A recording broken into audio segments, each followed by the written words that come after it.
The sun is shining, it is warming, and that only means one thing. Spring is around the corner and it is almost here. So we're going to talk about how to get your houseplants ready for spring, which is their prime growing season. We're going to talk about fertilizing your plants, we're going to talk about chopping your plants, repotting, all that kind of jazz. As this growing season starts to arise, our plants are waking up with the warmer weather and getting ready to grow. So let's get right into it. When it comes to watering my plants, I need two things of liquids. I have an all-purpose seaweed fertilizer. Secondly, I have a tap safe, which you typically would use for a fish tank, but we're using it to water our plants. Let's fill up our watering cans. Now our watering can is filled up, we're going to first take our tap safe, put a few drops into this. Hi Jam. This will just neutralize the water and take out any nastiness of our tap water that we put in to it in the UK. So for example, we do add a lot of chlorine into our water, so this will take it out. Our plants will love this because it means the water is less hardy. To give our plants the best kickstart in this spring season is I'm going to add some seaweed fertilizer. Seaweed tends to be a really good fertilizer for leafy things. It is full of potassium, so because our houseplants are typically just leafy subjects, seaweed is a great fertilizer for this. Instructions are always on the back of the bottle and what to follow and how to dilute this, because we do not want to be over fertilizing our plants. That can cause problems down the line. If you're kind of unsure about this but kind of figure out the measurements in what to use, putting less in is fine. It will still mean there'll be some nutrients in the water, not the right measurement. You're better off doing less than too much for your plants. For growing mature plants, it's telling me to use 1 in a capful. It will typically mean where that first ridge is. So it's telling me an inner capful to every 4.5 litres of water. This watering can is 1.8 litres. So it's going to be about a third of an inner capful. My brain isn't mathing quite right, but I'm kind of used to this and I do this a lot, so I can kind of gauge how much it would need. So we're going to do one of them. Now, when it comes to fertilizing your plants with the treated water, with the seaweed and the tap safe in, if you've already watered your plants, be aware of that, because we don't want to be overwatering our plants. Instead, you can just give them a little tiny drink into the plant. This will give them some seaweed fertilizer and start to kick them into the growing spurt that they will do come spring. Something else to consider for springtime with your houseplants is chopping and propping your plants. Now, I would say, as I have said in other videos, when chopping your plants or repotting your plants, you can do this whenever the weather. However, doing it in spring will ensure your plants can recover from whatever you've just done.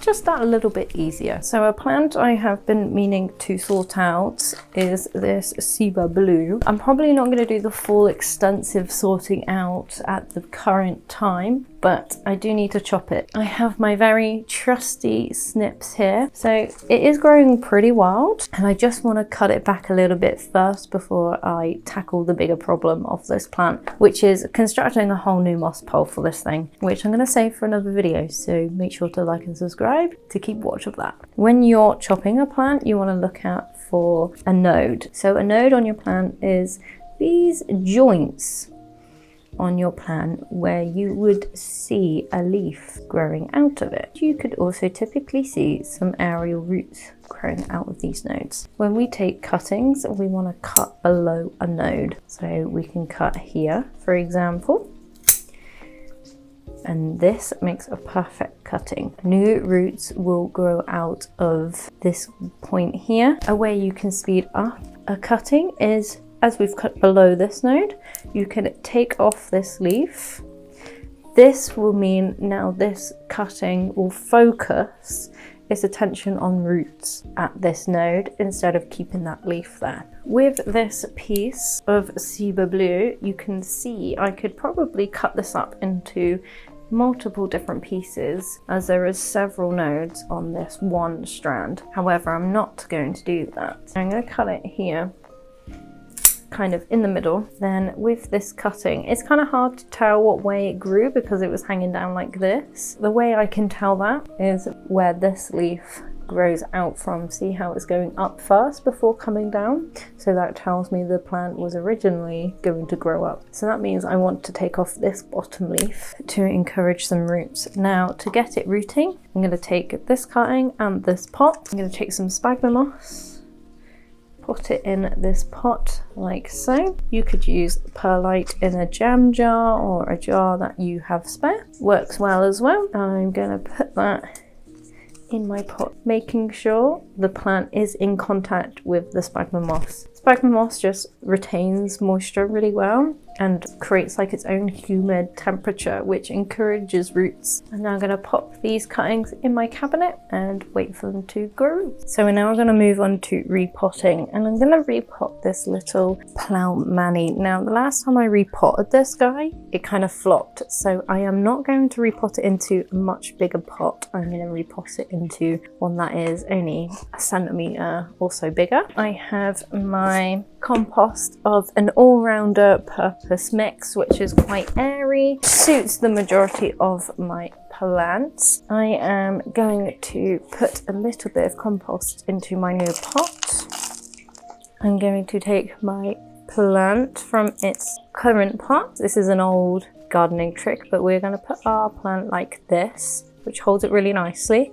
And we're going to turn it upside down. Now this means you're not damaging the plant when you get it out of the pot. A few squeezes on the pot itself to loosen the root ball, and we have ourselves the plant. We're going to pop this in our new pot. I'm going to kind of hold it with my fingers. We're going to pour in the new compost for it. Once I'm happy with this, I'm just going to very gently push down on the soil. Allows the plant to be a little bit more stable in the pot. We can see it's not going to wibble wobble around in that pot, and its bottom is very happily tucked in its pot. I'm going to put this supporting stick back into the pot here, as I have found this plant can grow a little bit leggy, and with the supporting stick it can just keep itself growing strong and upright. We have a nice newly repotted plant. I will give this plant a tiny bit of water to settle into its new compost. Back in the cabinet it goes.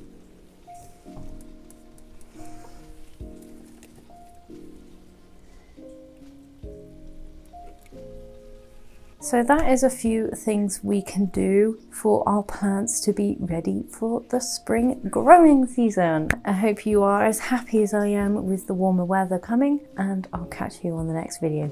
Bye me lovers, bye!